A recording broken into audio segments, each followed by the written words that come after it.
الله وخير الهدي هدي محمد صلى الله عليه وسلم وشر الأمور محدثاتها وكل محدثة بدعة وكل بدعة ضلالة وكل ضلالة في النار. أعوذ بالله من الشيطان الرجيم. بسم الله الرحمن الرحيم. قاف والقرآن المجيد بل عجبوا أن جاءهم منذر منهم فقال الكافرون هذا شيء عجيب أئذا متنا وكنا ترابا ذلك رجع بعيد قد علمنا ما تنقص الأرض منهم وعندنا كتاب حفيظ بل كذبوا بالحق لما جاءهم فهم في أمر مريج أفلم ينظروا إلى السماء فوقهم كيف بنيناها وزيناها وما لها من فروج والأرض مددناها وألقينا فيها رواسي وأنبتنا فيها من كل زوج بهيج. صدق الله العظيم وصدق رسوله النبي الكريم ونحن على ذلك من الشاهدين والشاكرين الحمد لله رب العالمين. قال الله تعالى في القرآن المجيد وما خلقت الجن والإنس إلا ليعبدون. وقال النبي صلى الله عليه وسلم من رأى منكم منكرا فليغيره بيده فإن لم يستطع فبلسانه وإن لم يستطع فبقلبه ذلك ضعف الإيمان. رب اشرح لي صدري ويسر لي أمري واحلل عقدة من لساني يفقهوا قولي. اللهم رب زدني علما.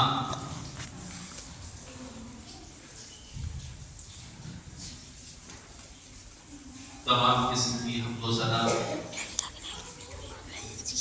بڑائی بزرگی کبریائی اس خالق دو عالم کی جس نے ہم بنی اور انسان کو اشرف المخلوقات میں پیدا کیا. اللہ رب العالمین کا جہاں بہت سارے احسانات اور بہت سارے انعامات اور کثیر تعداد میں فضل و احسان کا ایک انبار حضرت انسان پر کیا ہے، وہاں سب سے بڑی اور سب سے بڑا احسان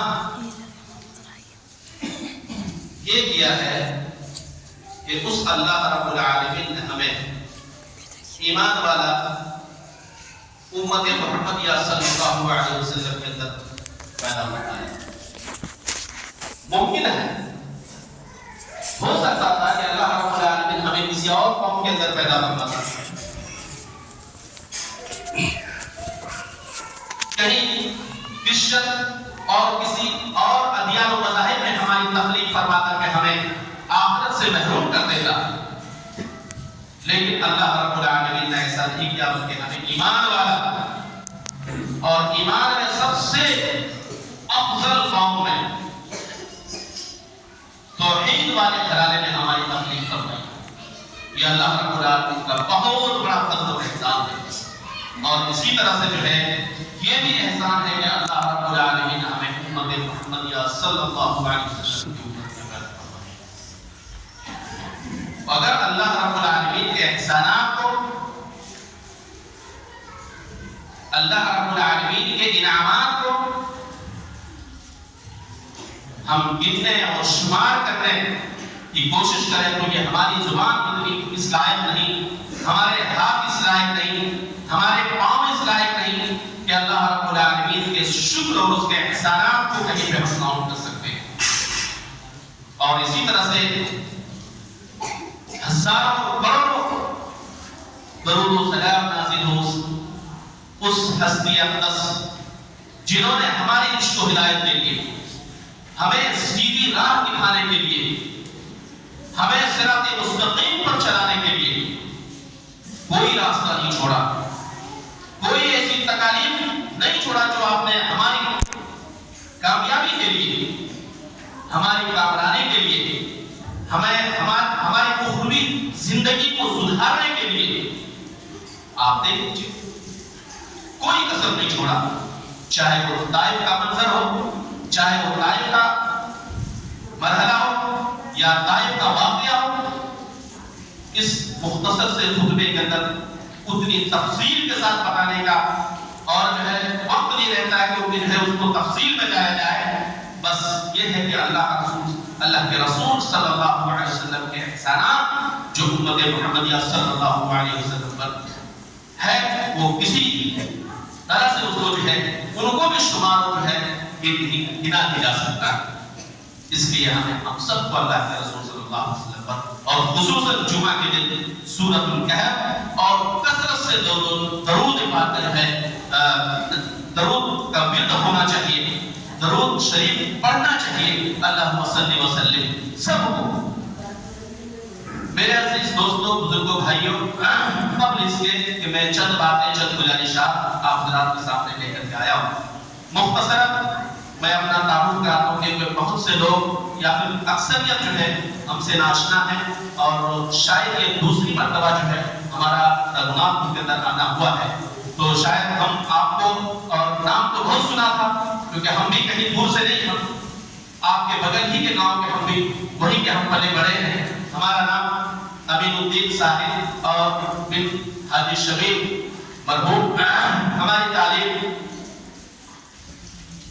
جامعہ سید نذیر حسین محدث دہلوی چوتھی جماعت تک ہماری تعلیم وہاں سے ہوئی ہے. اس کے بعد تعلیم کا سلسلہ پھر دارالعلوم ندوۃ العلماء لکھنؤ سے، وہاں سے ہماری تعلیم مکمل ہوئی. پھر اسی طرح سے جو ہے ہم اپنے اور بھی کورسز کیا اور دھیرے دھیرے اپنے کاروبار میں ہمارا جو ہے ذریعہ معاش، ہم ایک جو ہے کاروباری آدمی ہیں اور بحیثیت عالم چونکہ ہمارا تعلق مدرسے سے ہے، مساجد سے ہے، تو جیسے جیسے وقت ملتا ہے الحمدللہ ہم اپنے خدمات جہاں تک ہو سکتا ہے، جس طرح سے ہو سکتا ہے، جس انداز سے ہو سکتا ہے، ہم اس فریضے کو انجام دیتے رہتے ہیں. تو اسی غرض سے خواہش تھی کہ ایک بار جو ہے رمضان کا دورہ کیا جائے اور وہاں بھی ایک خطبہ کا شرف حاصل کیا جائے. اور الحمدللہ آج یہ وقت اللہ رب العالمین نے ہمیں دیا ہے اور اللہ رب العالمین کا بڑا احسان و شکر ہے کہ آپ کے سامنے ہم روبرو ہیں. میرے عزیز، میرے دوست، میرے بھائی، جیسا کہ خطبہ مسنونہ کے بعد ایک چھوٹی سی آیت کا تلاوت ہم نے آپ کے سامنے کی، جس سے آپ کو اندازہ ہو گیا ہوگا کہ میں آپ سے کیا بولنا چاہتا ہوں. اگر آپ کو تھوڑی سی بھی عربی سے جو ہے لگاؤ اور عربی سے جو اگر آپ کی مواصلت ہوگی تو آپ کو سمجھ میں آیا ہوگا کہ یہ جو آیت ہم نے پڑھی ہے وَمَا خَلَقْتُ الْجِنَّ وَالْإِنسَ إِلَّا لِيَعْبُدُونَ، کہ اس کا کیا مطلب ہے؟ اس آیت سے اللہ رب العالمین ہم سے کیا تقاضا کر رہا ہے؟ اللہ رب العالمین ہم سے کیا چاہ رہا ہے؟ اللہ رب العالمین نے اس دنیا کے اندر بہت ساری چیزوں کو پیدا کیا. یہ دنیا سجانے کے لیے نہ جانے کتنی مخلوقات کو اللہ رب العالمین نے اس دنیا کے اندر پیدا فرمایا.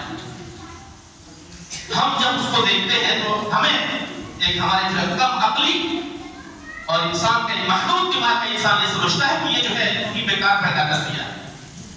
آپ جنگلات میں نظر دوڑائیں، چرند پرند کو دیکھ لیں، ہواؤں میں ہزاروں قسم کے اڑنے والے پرندوں کو دیکھ لیں، تو ایک انسان کمال انسان کے ذہن و دماغ کو دوڑاتا ہے اور سمجھتا ہے کہ اللہ رب العالمین نے اس کو یوں ہی بیکار بے سود پیدا کیا. لیکن نہیں. تو یہ آیت کے اندر اللہ رب العالمین فرماتا ہے کہ وَمَا خَلَقْتُ الْجِنَّ وَالْإِنسَ إِلَّا لِيَعْبُدُونَ، کہ لوگوں ہم نے جنات کو، انسان کو محض اپنی عبادت کے لیے پیدا کیا. بچوں بیٹھ جاؤ. دیکھیے خطبہ کا ایک اصول یہ ہے کہ اکثر میں اپنے خطبے میں جہاں بھی میرا خطبہ ہوتا ہے ایک بات آپ ذہن نشی کریں. اور چونکہ ہمارا تعلق، ہم سب کا تعلق اسے ایسے ویسے قوم سے نہیں، الحمدللہ ہمارا تعلق اہل الحدیث سے ہے.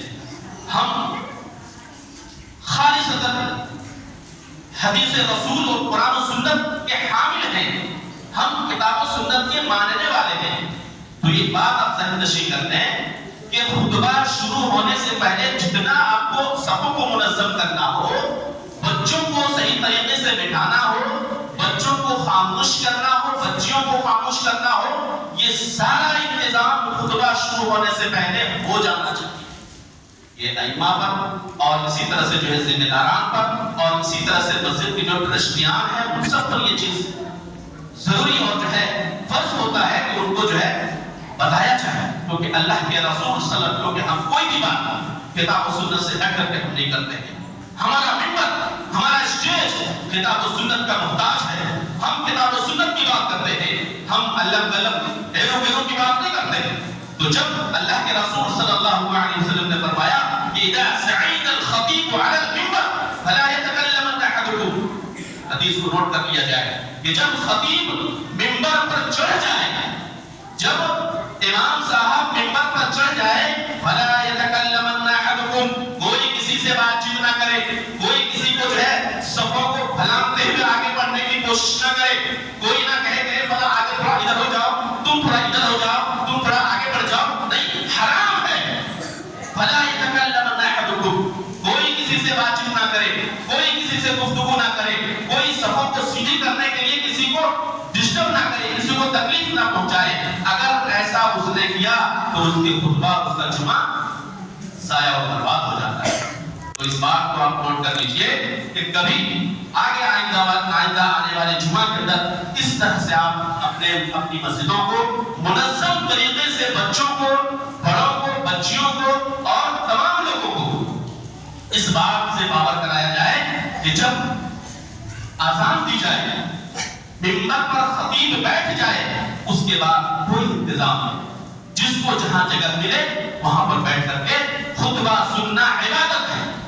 خطبہ سننا عبادت ہے، اور خطبے کے اندر کسی کو خلل پہنچانا یا آپ کے جمعے کو غلط اور برباد کر دینے والے عمل. میرے عزیز، میرے دوست، میرے بھائی، یہ ضمناً ایک بات تھی جو ہم نے آپ کو بتائی. یہ ہمارا مضمون اور موضوع نہیں. ہم یہ آپ سے بات کر رہے تھے کہ اللہ رب العالمین نے انسان کو کیا یوں ہی محض اتفاقی پیدا ہوا؟ آپ ذرا اس معاملے میں اس پر غور کریں کہ کیا ہمیں اللہ رب العالمین نے ایسے ہی یوں ہی اتفاقیہ طور سے ہم پیدا ہو گئے، یا پھر اللہ رب العالمین نے دنیا کے اندر جتنی چیزوں کو پیدا کیا، چاہے وہ چرند ہو، چاہے وہ درند ہو، چاہے وہ پرند ہو، چاہے وہ نباتات ہو، چاہے وہ جمادات ہو، چاہے وہ جس خطے سے ان کا تعلق ہو، کیا یوں ہی اللہ رب العالمین نے اس کو پیدا کر دیا؟ اس کے پیچھے کوئی مقصد نہیں ہے کہ اس کے پیچھے کچھ مقصد؟ آئیے ہم آپ کو سورہ نبا میں لے کے چلتے ہیں.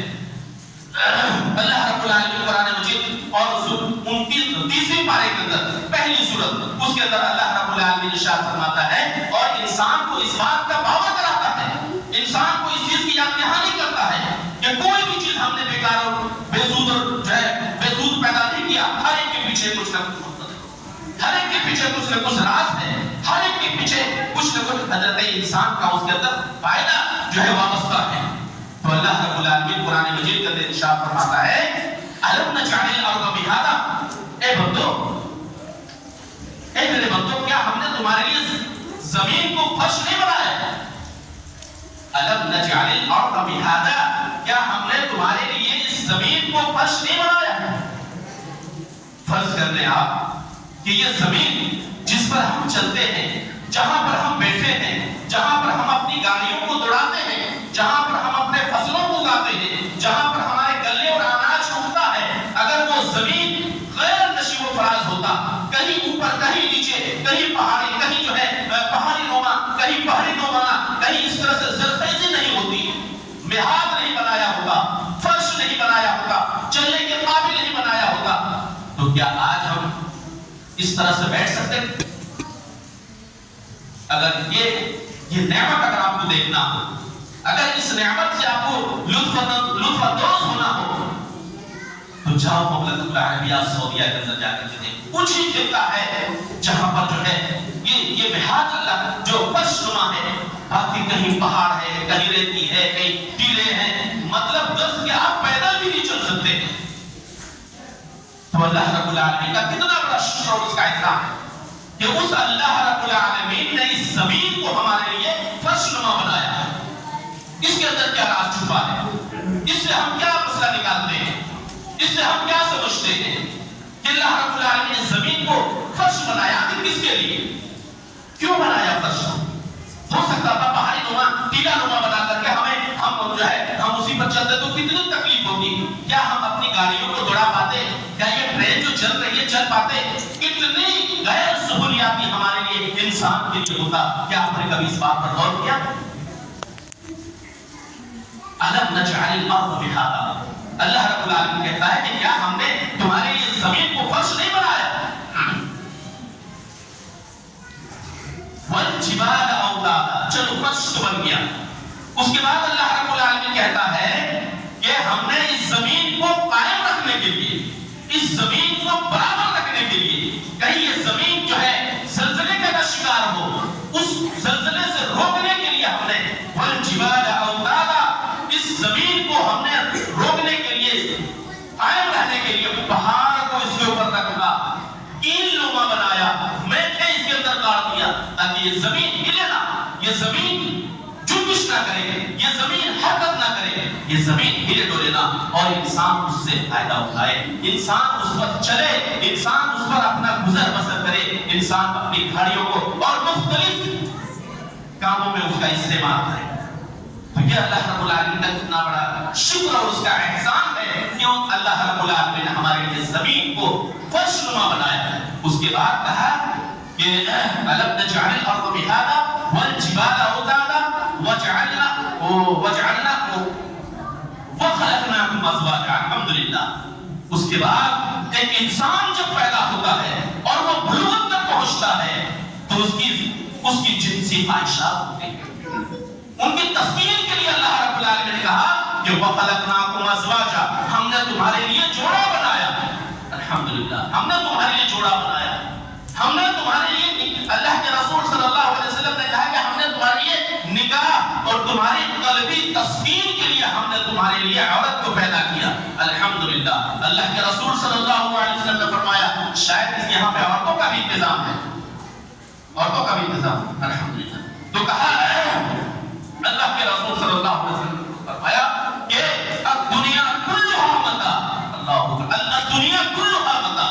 دنیا کے اندر جتنی چیزیں ہیں سب کے سب سر و سامان ہے، سب کے سب انسان کے لیے فائدہ مند ہے، انسان کے لیے سود مند ہے، لیکن ان میں سے کہا کہ الدنیا کلھا متاع وخیر متاع الدنیا المرأة الصالحہ. کہا کہ دنیا پوری مکمل طور سے جو ہے ساز و سامان ہے، قیمتی چیز ہے، اور اس میں سب سے قیمتی سرمایہ جو ہے وہ المرأة الصالحہ، وہ نیک و صالح عورت ہے. میں تمام عورتوں سے اور بچوں سے بھی مخاطب ہوں، اور میری بات ان تک بھی پہنچ رہی ہو تو وہ یہ بھی بات سمجھ لے کہ وہ اپنے آپ کو کمزور اور کمتر اور جو ہے بے سود نہ سمجھے. اسلام سے پہلے ان کا بڑا معاملہ بڑا الٹا تھا. صرف اور صرف جو ہے وہ ایک مجلسوں کا اور اس طرح سے ڈراموں کا اور اس طرح سے جو ہے بالکل حقیر اور بالکل کمتر سمجھا جاتا تھا.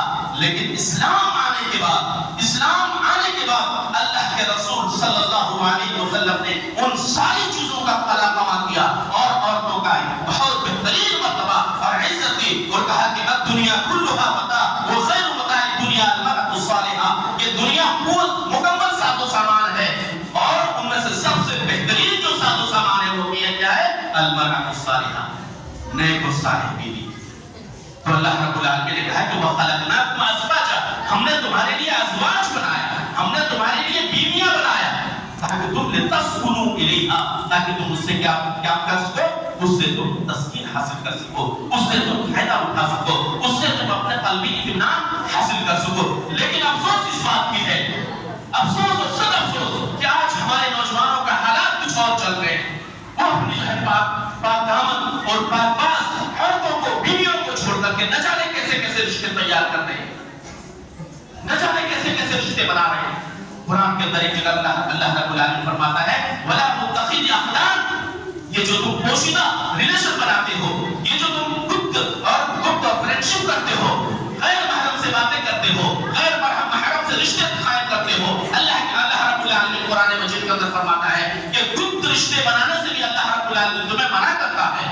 تم صحیح طریقے سے اللہ کے رسول صلی اللہ علیہ وسلم جو طریقہ بتلایا ہے، جس طریقے پر چل کر کے تم جو ہے اپنے ایمان و عقیدے کی حفاظت کر سکتے ہو، اس طریقے سے النکاح من سنتی فمن رغب عن سنتی فلیس منی. نکاح میری سنت ہے، نکاح میری سنت ہے، اور جس نے میری سنت سے اعراض کیا، میری سنت سے منہ موڑا، فلیس منی، وہ مجھ سے نہیں ہے.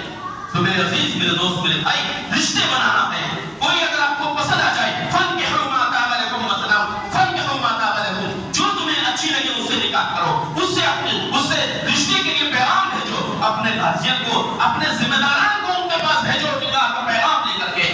گرل فرینڈ بنانے کا اور گپت رشتے قائم کرنے کا یہ شریعت قطعاً تمہیں اجازت نہیں دیتی ہے. قطعاً تمہیں اس چیز کی اجازت نہیں دیتی ہے کہ تم جو ہے عورت سے، تم جو ہے غیروں سے اپنی بیوی ہوتے ہوئے، پاک دامن رشتے ہوتے ہوئے تم اس سے رشتے قائم کرو. اور میں اپنی ماں اور بہنوں سے یہ معتبر اپیل کرتا ہوں کہ یہ بھیڑیا صفت انسان تمہیں استعمال کرنے کے لیے، تمہارے جسموں سے کھیلنے کے لیے، تمہارے جو ہے تم سے کھیلنے کے لیے وہ تمہیں استعمال کرنا چاہتا ہے. وہ تم سے حوث سے تم سے ملنا چاہتا ہے. تم بھی اس سے باخبر ہو جاؤ، تم بھی اس سے جو ہے باخبر ہو جاؤ اور اس سے جو ہے اس سے خوشمند ہو جاؤ. اور اس سے کبھی غیر محرم سے اس طرح کی جو ہے باتیں اور ہم کلام نہیں ہونا چاہیے. اللہ کے رسول صلی اللہ علیہ وسلم نے ہمیں منع کیا ہے کہ کبھی تم جو ہے گپت روگ نہ بناؤ، گپت ریلیشن نہ تیار کرو. اور جو ہے جو صحیح طریقہ ہے، جو صحیح اللہ کے رسول صلی اللہ علیہ وسلم نے جو ہمیں طریقہ بتلایا ہے، اس طریقے سے چل کر کے اپنے ذہنی اور قلبی تسکین حاصل کرو. واللہ رب العالمین قرآن مجید کے اندر فرماتا ہے وَخَلَقْنَاكُمْ أَزْوَاجًا، ہم نے تمہارے لیے جو ہے جوڑے تیار کیا، تم اس جوڑے سے اپنا استفادہ کرو، اس سے تم اپنا جو ہے فائدہ اٹھاؤ. اس کے بعد کہا وَجَعَلْنَا نَوْمَكُمْ سُبَاتًا، اے بندو ہم نے تمہارے لیے جو ہے وَجَعَلْنَا نَوْمَكُمْ، ہم نے تمہارے لیے نیند بنایا. انسان دن بھر محنت کرتا ہے، کد و کاوش کرتا ہے، محنت مزدوری کرتا ہے، کام کاج کرتا ہے، بزنس کرتا ہے، اس کے بعد اسے آرام کی ضرورت پڑتی ہے. آپ فرض کر لیں اگر کوئی انسان 24 گھنٹہ نہ سوئے تو وہ کس طرح سے جو پاگلوں اور بچوں کی طرح بلکتا ہے اور جو ہے اس کی ذہنی سکون نہیں ملتا ہے. تو اللہ رب العالمین کا یہ احسان اور اس کا جو ہے بہت بڑا کرم ہے کہ اللہ رب العالمین نے وَجَعَلْنَا نَوْمَكُمْ سُبَاتًا، ہمارے لیے نیند کو بنایا تاکہ تم اس سے سکون حاصل کر سکو، تم اس سے اپنے جو ہے نیند پوری کر سکو اور اپنے ذہنی تسکین حاصل کر سکو. اور اسی طرح سے کہا وَجَعَلْنَا النَّهَارَ مَعَاشًا، ہم نے تمہارے لیے دن بنایا، ہم نے تمہارے لیے دن بنایا تمہارے ذریعے معاش کے لیے. فرض کیجئے کہ یہ رات ہی رہے اور سورج نہ نکلے تو انسان اپنے ذریعے معاش کے لیے، انسان اپنے کاروبار کے لیے کس قدر بھٹکتا اور کس قدر جو ہے پریشان رہتا. لیکن اللہ رب العالمین نے ہمارے لیے کیا کیا وَجَعَلْنَا النَّهَارَ مَعَاشًا، اللہ رب العالمین نے ہمارے لیے دن بنایا تاکہ تم جو ہے اپنے ذریعے معاش کر سکو، اپنے روزی روٹی تلاش کر سکو، اپنے بال بچوں کو صحیح پرورش کر سکو اور دو پیسہ کما کر کے اپنے بال بچوں کی پرورش کر سکو. اگر یہ دن نہ بنایا ہوتا تو بتاؤ ہمارا کیا حال اور ہمارا کیا انجام ہوتا. میرے عزیز، میرے دوست، میرے بھائی، وَجَعَلْنَا النَّهَارَ مَعَاشًا، اللہ رب العالمین نے تمہارے لیے دن بنایا تاکہ تم جو ہے اس سے فائدہ اٹھا سکو. اور جو ہے اللہ رب العالمین نے اس کے بعد جو ہے کہا کہ اللہ رب العالمین کو یہ قطعاً پسند نہیں ہے کہ انسان جو ہے 24 گھنٹہ مسجد ہی کے اندر پڑا رہے اور اللہ کے جو ہے ورد کرتا رہے. نہیں، فَإِذَا قُضِيَتِ الصَّلَاةُ فَانتَشِرُوا فِي الْأَرْضِ وَابْتَغُوا مِن فَضْلِ اللَّهِ، جب نماز سے تم فارغ ہو جاؤ تو اللہ رب العالمین کے فضل کو تلاش کرنے کے لیے نکل پڑو. فَإِذَا قُضِيَتِ الصَّلَاةُ، جب نماز سے تم فارغ ہو جاؤ فَانتَشِرُوا فِي الْأَرْضِ، زمین کے اندر بکھر جاؤ، زمین کے اندر پھیل جاؤ. وَابْتَغُوا مِن فَضْلِ اللَّهِ، اللہ کے فضل کو تلاش کرو، اللہ کے جو ہے فضل کو تلاش کرو. دیکھو اللہ رب العالمین تمہارے لیے کہاں کہاں روزیاں اور کہاں کہاں تمہارے لیے جو ہے دانے بھی پھیل کر رکھا ہے، انہیں جمع کرو. تو اللہ رب العالمین کا کتنا بڑا احسان اور کتنا بڑا کرم ہمارے اوپر ہے کہ اللہ رب العالمین نے ہمارے لیے، اللہ رب العالمین نے ہمارے لیے دن کو پیدا کیا. تو ان سب چیزوں کو پیدا کرنے کا، کیونکہ آیتیں لمبی ہے اور سب کے اندر اللہ رب العالمین انسانوں کو یاد دلا رہا ہے کیا میں نے تمہارے لیے ایسا نہیں کیا، کیا میں نے تمہارے لیے ایسا نہیں کیا، کیا میں نے تمہارے لیے ایسا نہیں کیا، کیا ہم نے تمہارے لیے جو ہے وَجَعَلْنَا سِرَاجًا وَهَّاجًا، کیا ہم نے تمہارے لیے جو ہے چراغ اور ستارے بنائے، پہاڑ بنائے اور اسی طرح سے جو آسمان و آسمان کو پیدا کیا، سب چیز کو تمہارے لیے پیدا کیا. اس سے کیا مطلب ہے؟ اللہ رب العالمین کہتا کیا تمہارے لیے ایسا نہیں کیا؟ تو یہ سب چیز میں نے تمہارے لیے کیا. اور اللہ رب العالمین کی سب چیز کو پیدا کرنے کا ایک ہی مطالبہ، کوئی بہت بڑا مطالبہ نہیں ہے. ہم نے تمہارے لیے ہوا بنایا تاکہ تم سانس لے سکو، تمہارے لیے جھرنے اگائے تاکہ تم اسے استفادہ کر سکو، تمہارے لیے جو ہے اناج اگائے تاکہ تم اس اناج کو کھا کر کے اپنی زندگی بسر کر سکو، تمہارے لیے جو ازواج بنایا تاکہ تم اسے پتی حاصل کر سکو، اسی ساری چیزوں کو میں نے تمہارے لیے پیدا کیا تاکہ تم اس سے استفادہ کر سکو، اور استفادہ کرنے کے بعد ہمارا تم سے مطالبہ یہ ہے کہ وما خلقت الجن والانس الا ليعبدون، کہ ہم نے تم کو جو پیدا کیا ہے میرے بھائی، ہم نے جو تم کو پیدا کیا میرے بندو، وہ صرف اور صرف یہ ہے کہ لعلکم تتقون، تم متقی بن جاؤ، تم بن جاؤ۔ اتنا ہی چھوٹی سی مطالبہ، ایک معمولی سی مطالبہ،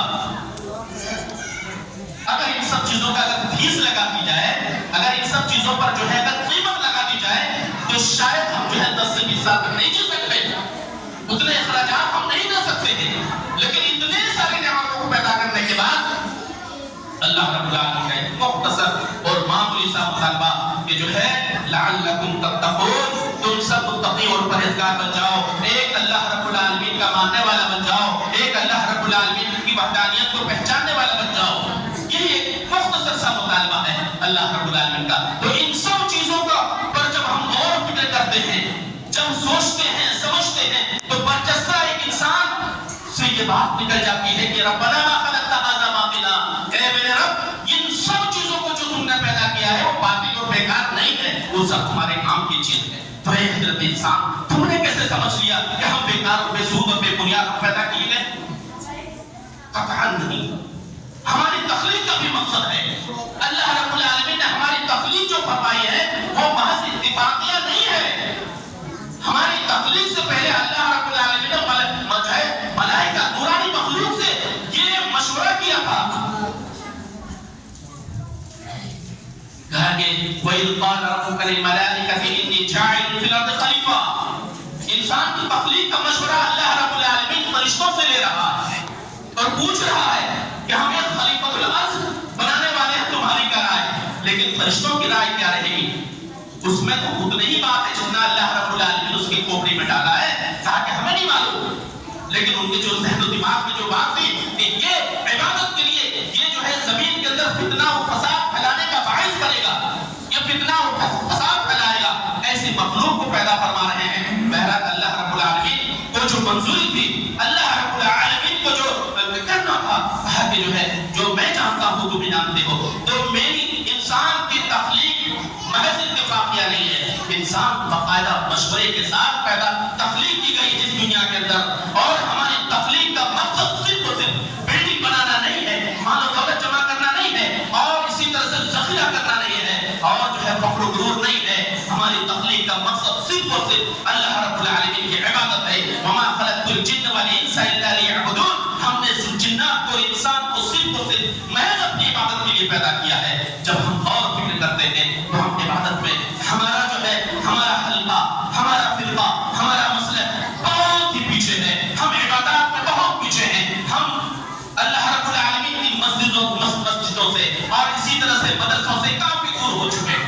ہمارے جو ہے ہمارے پاس اتنے وقت نہیں کہ ہم جو ہے نماز ادا کر سکیں، ہم اللہ رب العالمین کے سامنے اپنی مصیبت و پریشانی کو اللہ کے سامنے رکھ سکیں، ہمارے پاس اتنا وقت نہیں۔ ہم نے اللہ رب العالمین کے احکامات کو ڈال دیا ہے، جس کی وجہ یہ ہے کہ آج ہم پریشان ہیں، آج ہم مجبور ہیں، آج ہم مظلوم ہیں، آج ہم ہر جگہ سے جو ہے بائیکاٹ کیے جا رہے ہیں۔ کیوں؟ اللہ رب العالمین نے ہمیں تو خلیفۃ الارض، زمین کا بادشاہ ہم کو بنا کر کے بھیجا، آج ہم مظلوم کیوں ہو گئے؟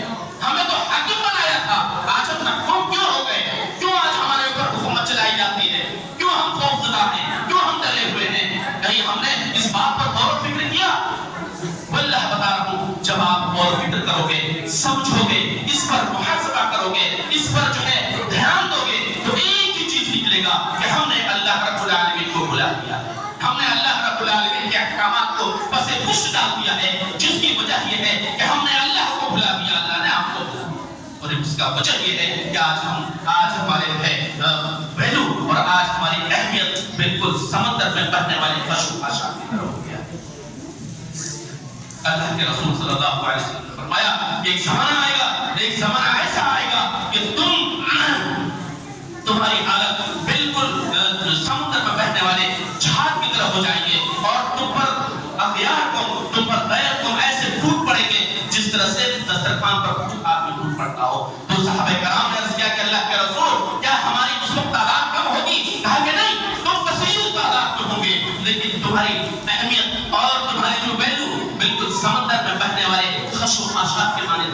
اور تمہاری جو ہے کوئی ویلیو نہیں رہے گی، بالکل لوگ تمہیں کمتر اور حقیر سمجھیں گے۔ اس کی وجہ یہ ہے کہ آج ہم نے احکام شریعت کو اور اسی طرح سے فرمان مصطفیٰ صلی اللہ علیہ وسلم کو کیا، جس کی نتیجہ یہ ہے کہ جس کی وجہ سے آج ہم مظلوم ہو گئے، آج ہم مجبور ہو گئے، آج ہم محکوم ہو گئے۔ میرے عزیز، میرے دوست، میرے بھائی، باتیں بہت تھی لیکن وقت اس بات کا اجازت نہیں دیتا ہے کہ ہم بات کو آگے بڑھائیں۔ بس ایک اور حدیث ہمیں بتانی ہے جو ہمارے قابل اسلام کے لیے ہے، وہ یہ ہے کہ ہم اس منبر رسول سے اور اس محراب سے ہم یہ بات کا اعلان کرتے ہیں کہ میرے اسلام کی ماؤں اور بہنوں اور بچیوں، تم کو بھی اللہ رب العالمین نے بڑی عزت اور مرتبہ اور مقام سے نوازا ہے، اور تمہیں بھی اللہ کے رسول صلی اللہ علیہ وسلم نے زمانہ جاہلیت یعنی اسلام سے قبل بڑی کمتر اور بڑی جو ہے بدترین سمجھا جاتا تھا، لیکن اسلام آنے کے بعد اللہ کے رسول صلی اللہ علیہ وسلم نے، اللہ رب العالمین نے تمہارے مقام و مرتبہ کو بہت ہی اونچا کیا ہے۔ تم اس منبر رسول سے ایک نبوی نسخہ سن لو جس سے تم بآسانی جنت کے اندر داخل ہو سکتے ہو۔ تمہیں بہت بھاری بھرکم عبادت کرنے کی ضرورت نہیں، تمہیں بہت جو ہے حج عمرہ کرنے کی ضرورت نہیں، بس ایک حدیث مصطفیٰ صلی اللہ علیہ وسلم پر عمل کر لو۔ انشاءاللہ العزیز علماء کی موجودگی میں اور عوام کی موجودگی میں اس بات کی گارنٹی میں دیتا ہوں کہ انشاءاللہ العزیز تمہارا شمار جو ہے صحابیات کے ساتھ ہوں گے، اور تمہارا شمار صحابیات کے ساتھ ہوں گے۔ جنت میں جانے کا راستہ بنے گا وہ یہ ہے کہ اللہ کے رسول صلی اللہ علیہ وسلم نے فرمایا اذا صلت المرأة خمسها، اے میری ماں اور بہنوں، اس بات کو اپنے کان کا جھومر بنا لو کہ اذا صلت المرأة خمسها، اللہ کے رسول صلی اللہ علیہ وسلم نے فرمایا کہ جب عورت 5 وقت کی نماز ادا کرتی ہو، وہ صامت شہرہا، اور رمضان کا روزہ رکھتی ہو، وہ حافظت فرجہا، اور اپنے شرمگاہ کی حفاظت کرتی ہو، وہ طاعت زوجہا، اور اپنے شوہر کی فرمانبرداری کرتی ہو، فدخلت الجنہ، تو جنت میں داخل ہو جائے گی۔ یہ 4 چیزوں کو تم نوٹ کر لو۔ سب سے پہلا کیا ہے؟ میری ماں اور بہنوں، اس بات کو تم دھیان سے اور بہت ہی جو ہے بہت ہی غور سے سنو کہ اذا صلت المرأة خمسها، سب سے پہلے اللہ کے رسول صلی اللہ علیہ وسلم نے تمہیں نماز پڑھنے کی تلقین کی ہے۔ نماز کبھی مت چھوڑنا، نماز کسی بھی حالت میں چاہے جس کنڈیشن میں ہو تم نماز نہیں چھوڑنا۔ اور تمام بھائیوں سے میں یہ گزارش کرتا ہوں اور یہ میں جو ہے دعوت دیتا ہوں، ایک پیغام دیتا ہوں کہ نماز کسی بھی صورت میں معاف نہیں ہے۔ اللہ کے رسول صلی اللہ علیہ وسلم نے جب جاگنے کے عالم میں، جب اللہ کے رسول صلی اللہ علیہ وسلم کا روح پرواز ہو رہا ہو اور ایک آدمی جب مر رہا ہو اور تم مرنے کے ٹائم، جاگنے کے ٹائم اپنے وارثین کو بلا کر کے، اپنے چہیتے کو بلا کر کے جس بات کی تلقین کرتا ہے وہ تلقین کیا ہے؟ بڑی اہم باتیں بتاتا ہے، فلانے کے پاس یہ دولت ہے، فلانے کے پاس یہ بقایا ہے، ان سے وہ لے لینا۔ لیکن اللہ کے رسول صلی اللہ علیہ وسلم نے امت محمدیہ صلی اللہ علیہ وسلم کو جاگنے کے عالم میں اس بات کی تلقین کی ہے کہ لوگوں نماز کو نہ چھوڑنا، الصلاۃ وما ملکت ایمانکم، نماز نہ چھوڑنا۔ اے میری ماں اور بہنوں، اللہ کے رسول صلی اللہ علیہ وسلم نے تمہیں اس بات کی تاکید کی ہے کہ اذا صلت المرأة خمسها، جب عورت 5 وقت کی نماز پڑھ لے، وہ صامت شہرہا، رمضان کے روزے رکھ لے، وہ حفظت فرجہا، اپنی شرمگاہ کی حفاظت کر لے۔ میرے عزیز، میرے عزیزہ اور میری خواتین اسلام، میری بچیوں، میری ماں، تمہیں میں بارہا بتا رہا ہوں کہ تمہیں لوگ استعمال کرنے کی کوشش کر رہے ہیں، تمہیں پردے سے باہر کرنے کی سازشیں ہو رہی ہیں، عالمی پیمانے پہ ہو رہی ہے۔ تم اپنی اہمیت کو سمجھو، تم اپنی اہمیت کو سمجھو، کیونکہ اللہ رب العالمین نے تمہیں بڑی اہمیت دی ہے۔ وَقَرْنَ فِي بُيُوتِكُنَّ، تمہیں اسلام نے اور قرآن نے تمہیں گھر کو لازم کرنے کے لیے کہا ہے، تمہیں بازاروں میں جانے کے لیے، میلوں ٹھیلوں میں جانے کی قطعاً اجازت نہیں دیتا ہے۔ وَقَرْنَ فِي بُيُوتِكُنَّ وَلَا تَبَرَّجْنَ تَبَرُّجَ الْجَاهِلِيَّةِ الْأُولَىٰ، تم زمانے جاہلیت کی طرف دندناتی بھی نہ پھرو۔ اسلام میں تمہیں گھر کو لازم پکڑنے کے لیے کہا ہے، تو کہا کہ وَحَفِظَتْ فَرْجَهَا، جب وہ اپنی شرمگاہ کی حفاظت کر لے، اس کے بعد سب سے آخر میں آتا ہے یہ وَطَاعَتُ زَوْجِهَا۔ اس کے اندر ہماری مائیں بہنیں بہت پیچھے ہیں، جس کی بہت پیچھے ہیں، اور یہی وجہ ہے ان کے جہنم میں جانے کا کہ اپنے شوہروں کی فرمانبرداری نہیں کرتی ہے، اپنے شوہر کے اطاعت نہیں کرتی ہے، اپنے شوہر کی بات کو نہیں مانتی ہے، ان کی آمدنی سے زیادہ وہ اپنے شوہر سے مطالبہ کرتی ہے، جس سے اس کا شوہر چوری کرنے پر اور غلط طریقے سے پیسہ کمانے پر مجبور ہوتا ہے۔ میری ماں اور بہنوں، اپنے شوہر سے اتنا ہی مطالبہ کرنا جتنا اس کا آمدنی ہے، ورنہ وہ تمہاری خواہش کو پوری کرنے کے لیے غلط راستہ اختیار کرے گا اور اس کا ذمہ دار تم ہوں گے، اور تم کو حلال نہیں حرام لقمہ تمہارے جسموں کے اندر ڈالے گا، اور آخر نتیجہ یہ ہوگا کہ اللہ کے رسول صلی اللہ علیہ وسلم نے فرمایا کہ لا يدخل الجنة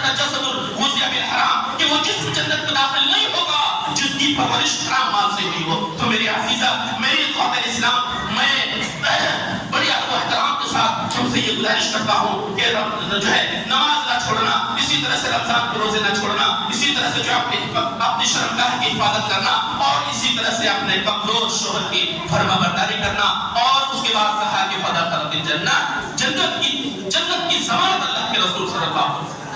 تو یہ چند باتیں ہم نے فاتح اسلام کے لیے پیش کیا ہے.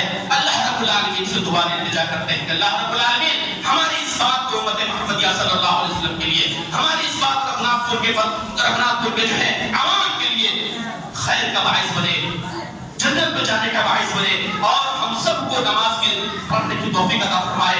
اللہ رب العالمین ہمیں ہماری تخلیق کا مقصد کو سمجھنے کی توفیق عطا فرمائے.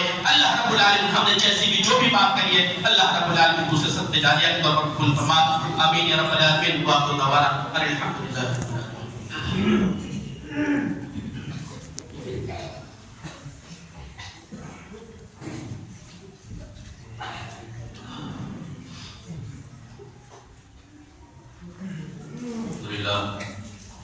الحمد لله نحمده ونستعينه ونستغفره ونؤمن به ونتوكل عليه ونعوذ بالله من شرور انفسنا ومن سيئات اعمالنا من يهده الله فلا مضل له ومن يضلل فلا هادي له ونشهد ان لا اله الا الله ونشهد ان محمدا رسول الله. ان خير الحديث كتاب الله وخير الهدي هدي محمد صلى الله عليه وسلم وشر الامور محدثاتها وكل بدعه ضلاله وكل ضلاله في النار. عباد اللہ رحمكم الله من الله بالحكمة والإحسان وإيتاء ذي القربى والفحشاء والمنكر والبغي يعظكم لعلكم تذكرون.